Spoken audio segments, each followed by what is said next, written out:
इस राजभवन में महामहिम राज्यपाल जी के सानिध्य में हम सबको गुरु तेग बहादुर जी महाराज के 401वें इस महान प्रकाश पर्व के आयोजन में भागीदार होने का सौभाग्य प्राप्त हो रहा है। मैं इसके लिए आप सबको बधाई देता हूं, पूरे प्रदेशवासियों को बधाई देता हूं और महामहिम राज्यपाल जी को हृदय से आभार व्यक्त करते हुए पंजाबी अकादमी को इसके लिए हृदय से धन्यवाद देता हूं कि उन्होंने एक कार्यक्रम राजभवन के इस प्रांगण में किया है। भाइयों बहनों, हम सब जानते हैं कि विगत वर्ष आदरणीय प्रधानमंत्री जी ने बाल दिवस की घोषणा की और ये बाल दिवस भारत के इतिहास के उन स्वर्णिम क्षणों की ओर हम सब का ध्यान आकर्षित करता है जिसने काल की क्रूरता को भी धर्म और देश की सेवा करने से कभी भी अपने मार्ग से विचलित होते हुए नहीं देखा। हम सब जानते हैं गुरु गोविंद सिंह जी महाराज के चार साहबजादे देश और धर्म के लिए अपने आप को बलिदान कर दिए, लेकिन उन्हें जो सम्मान मिलना चाहिए था, जिसका वो हकदार थे, या पहली बार हुआ जब प्रधानमंत्री मोदी जी ने बाल दिवस की घोषणा करके भारत की वर्तमान पीढ़ी को देश और धर्म के लिए किस भाव के साथ हमें कार्य करना है, इसकी एक नई प्रेरणा प्रदान की।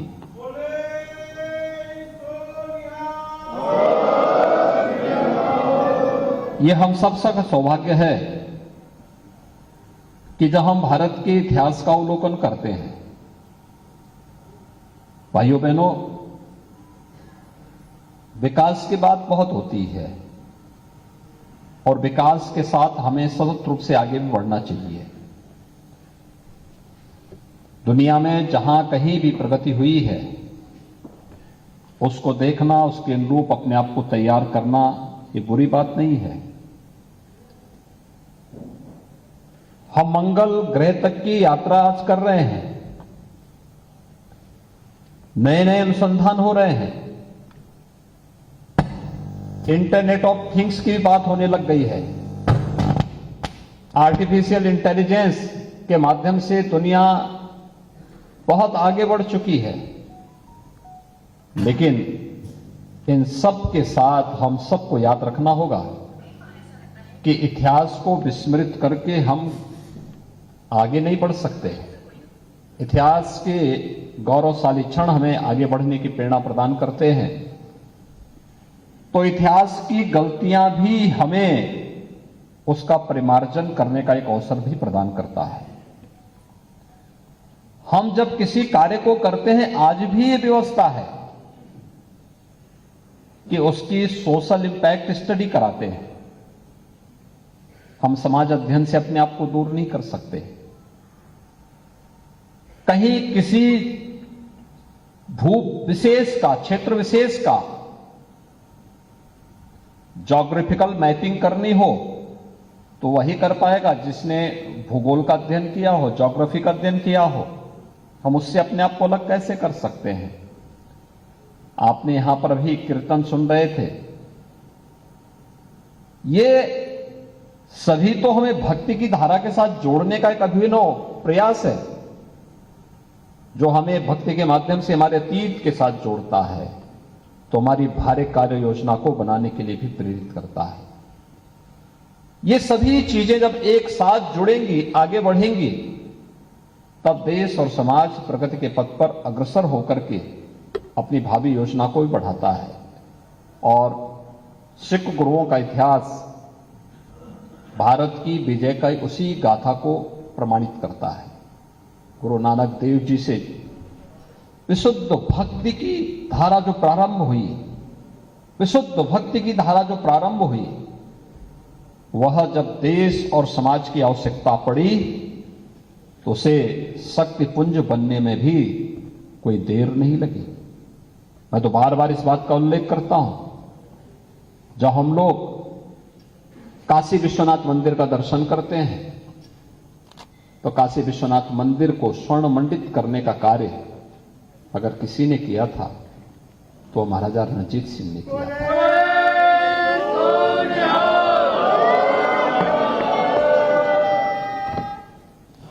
एक वह धारा थी जो विखंडन करने की थी, जिसने काशी विश्वनाथ मंदिर को तोड़ा था, और एक वह धारा थी जिसने काशी विश्वनाथ मंदिर को स्वर्ण मंडित करके भारत के इतिहास को स्वर्णाक्षरों में लिखने के लिए आने वाली पीढ़ी के सामने बहुत कुछ कहा है। कहीं भी महाराजा रणजीत सिंह या उनके वंशज या किसी सिख ने कभी ये नहीं कहा कि ये हमने किया, क्योंकि उसने तो ये अपना धर्म माना है, और जब व्यक्ति किसी कार्य को धर्म मानता है तो उसके लिए दावा नहीं करता है, दावेदारी उसकी नहीं होती है, वो तो एक कर्तव्य मान करके उस पथ पर आगे बढ़ पड़ता है। ऐसे ही जब हम कश्मीर की बात करते हैं, गुरु तेग बहादुर जी का बलिदान किसके लिए था? कश्मीरी पंडितों के लिए था, देश के लिए था, धर्म के लिए था। और उन्होंने कहा उस समय भी, औरंगजेब को चेतावनी दी थी, और चेतावनी इस बात की दी थी कि भाई अगर गुरु तेग बहादुर को, हमारे गुरु को तुम इस्लाम स्वीकार करा दोगे तो हम भी स्वीकार कर लेंगे। शर्त एक ही, कहने के लिए गुरु तेग बहादुर एक व्यक्ति है, आध्यात्मिक पुंज हैं, एक गुरु के रूप में हम सबके लिए आराध्य हैं, लेकिन उन्होंने अपने देश और अपने धर्म के उन मर्यादाओं का कभी उल्लंघन नहीं किया, और देश और धर्म के लिए, कश्मीरी पंडितों को बचाने के लिए अपने आप को बलिदान कर दिया। और आज जब गुरु तेग बहादुर जी की बात आएगी, सिख गुरुओं की बात आएगी, गुरु गोविंद सिंह जी महाराज की बात आएगी, गुरु गोविंद सिंह जी महाराज के 4 साहबजादों के बलिदान की बात आएगी, तो ये सभी कार्यक्रमों के साथ जुड़ना हम सब के लिए इतिहास के उन गौरवशाली क्षणों के साथ साथ इतिहास की उन गलतियों के परिमार्जन का भी एक अवसर प्रदान करता है, जो एक साथ मिलकर के जब हम आगे बढ़ेंगे तो एक साथ मिलकर के आगे बढ़ने की परंपरा देश को विकास के पथ पर अग्रसर करके फिर एक स्वर्णिम पथ पर अग्रसर करेगी। और आज राजभवन का एक कार्यक्रम उस दिशा में एक अभिनव प्रयास है। मैं इसके लिए राज्यपाल महोदय का हृदय से आभार व्यक्त करता हूं कि उन्होंने बड़ी सहृदयता के साथ पंजाबी अकादमी के इस प्रस्ताव को स्वीकार करते हुए आज गुरु तेग बहादुर जी महाराज की इस पवित्र 401वें प्रकाश पर्व को इस भव्यता के साथ यहां पर आयोजित करने के इस कार्यक्रम में स्वयं भी अपने व्यस्त कार्यक्रमों से इस कार्यक्रम में वे स्वयं भी उपस्थित हैं। ये मेरा सौभाग्य है कि हम लोगों को गुरु नानक देव जी के 550वें प्रकाश पर्व के आयोजन के साथ मुख्यमंत्री आवास पर एकजुट होने का अवसर प्राप्त हुआ था, और उसके बाद हम लोगों ने साहबजादा दिवस पहली बार मुख्यमंत्री आवास पर आयोजित हुए थे, और हम आभारी हैं आदरणीय प्रधानमंत्री जी के, जिन्होंने इस दिवस को बाल दिवस के रूप में पूरे देश के अंदर एक मान्यता दी। लखनऊ में हमारा याह्यागंज का जो गुरुद्वारा है, गुरु तेग बहादुर जी की स्मृतियों से और गुरु गोविंद सिंह जी महाराज के बचपन की स्मृतियों से जुड़ा हुआ है। मैं स्पेशली पटना गया था, मैं पटना साहिब के दर्शन करने के लिए, कि किन परिस्थितियों में उस कालखंड में भी कैसे गुरु गोविंद सिंह जी महाराज का जन्म वहां पर होता है, कैसे बचपन में उनको वहां से उनकी सवारी लखनऊ में आती है, अलग अलग स्थानों से होती हुई फिर निकलती है, और आज भी स्मृति हमारे पास जुड़ी हुई है।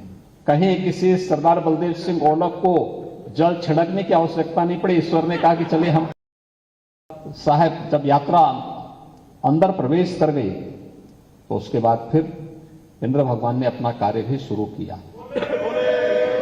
हमारे यहां तो हमेशा किसी भी पवित्र कार्य के पहले था कि भाई कहीं किसी सरदार बलदेव सिंह ओलख को जल छिड़कने की आवश्यकता नहीं पड़ी। ईश्वर ने कहा कि चलिए हम पहले ही प्रसाद से सब ठीक कर लें।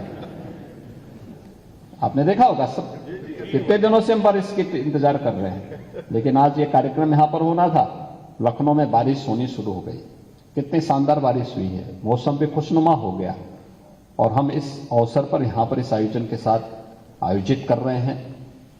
कहीं कोई भय नहीं, कहीं कोई चिंता नहीं, हर ओर उत्साह है, उमंग है।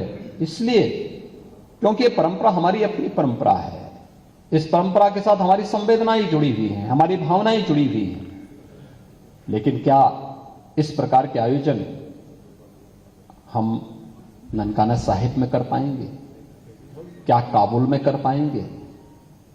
क्या किसी ऐसे स्थल पर जो देश भारत से अलग हो गया, क्या उन क्षेत्रों में संभव हो पाएगा? बहुत कठिन है। और इसलिए हम सबको इस बारे में ध्यान रखना होगा कि सिख गुरुओं का जो बलिदान था वह देश और धर्म दोनों के लिए समान रूप से था, और वह हमें निरंतर एक नई प्रेरणा प्रदान करता है। आज के इस अवसर पर मैं एक बार फिर से आप सबको गुरु तेग बहादुर जी महाराज की 401वीं इस पावन प्रकाश पर्व की हृदय से बधाई देते हुए आप सभी का यहाँ पर आए हुए हमारे अकाल तख्त के जो जत्थेदार हैं, सरदार हरप्रीत सिंह जी का, सिरसा जी का, हृदय से मैं उनका अभिनंदन भी करता हूं। मैं यहां पर पंजाबी अकादमी से जुड़े हुए हमारे जितने भी पदाधिकारी हैं, इन सबको हृदय से धन्यवाद देता हूं और विश्वास व्यक्त करता हूं इस प्रकार के आयोजन होने चाहिए। आज इन्होंने यहां पे अपने पंजाबी अकादमी से जो कार्य, इन्होंने रचनात्मक कार्य किए हैं और पंजाबी को लोक भाषा के रूप में प्रचलित करने के लिए क्या कुछ होना है, इसके बारे में भी इन्होंने कुछ प्रकाशन यहां पर किए हैं और प्रकाशन का यहां पर विमोचन और उसकी एक साइट भी महामहिम राज्यपाल जी के द्वारा यहां पर अभी आप सबके सामने लॉन्च की गई है। हमें इसका अधिक से अधिक प्रचार करना चाहिए और जो सकारात्मकता है समाज में, जो भी सकारात्मकता है, उस सकारात्मकता को तेजी के साथ आगे बढ़ाने की कोशिश हम सबको करनी चाहिए। हर व्यक्ति को सीखना चाहिए। मुझे लगता है कि गुरुमुखी सीखने में किसी को भी कोई दिक्कत नहीं होनी चाहिए, क्योंकि ये तो एक पवित्र भाषा है, पवित्रता का प्रतीक है। अपने देश, अपने धर्म, अपनी भाषा, इन सब पर हमें गौरव की अनुभूति करनी चाहिए। और मैं यह कार्यक्रम उत्तर प्रदेश सूचना विभाग ने उस पुस्तिका का यहाँ पर प्रकाशन करके पंजाबी अकादमी को दिया है। इसका विस्तार हो और तेजी के साथ इसको हम पाठ्यक्रम के साथ जोड़ सकें, इस दिशा में हमें प्रयास करना चाहिए। आज के इस अवसर पर एक बार फिर से मैं आप सबको यहाँ पे स्वामी हमारे निर्मल अखाड़ा के स्वामी रामेश्वरानंद जी भी आए हैं। काफी दिनों के बाद मेरी इनसे मुलाकात हो रही है, क्योंकि बीच में यद्यपि स्वयं डॉक्टर है और अच्छे प्रतिष्ठित चिकित्सक रहे हैं, बाद में संत हो गए। संत का बाना उन्होंने धारण किया, जागरण के कार्यक्रम के साथ जुड़ गए, वृहद अभियान के साथ जुड़े। पंजाब, हरियाणा, राजस्थान, हिमाचल, उन सभी क्षेत्रों में निरंतर धार्मिक जागरण के अभियान के साथ जुड़े रहते हैं। आज उनका जब मैं यहां देखा उनको, आज तो मैं स्वयं भौचक था कि मुझे लगता है कि मेरी कई वर्षों के बाद उनसे मुलाकात हो रही है। मेरी उनसे मुलाकात पंजाब, हरियाणा और राजस्थान में ही हुआ करती थी। आज वे यहाँ पर वे भी इस कार्यक्रम के साथ जुड़े हैं और भी हमारे कई यहाँ पर पुराने जो ऐसे मित्र हैं जिनके साथ अक्सर हमारी मुलाकात होती थी, वे आज यहाँ पर उपस्थित हुए हैं। मैं इस अवसर पर उन सब का भी हृदय से अभिनंदन करते हुए महामहिम राज्यपाल जी के प्रति आभार व्यक्त करता हूँ और आप सबको इस अवसर पर बधाई देते हुए इस पवित्र आयोजन को हमें निरंतरता प्रदान करनी चाहिए।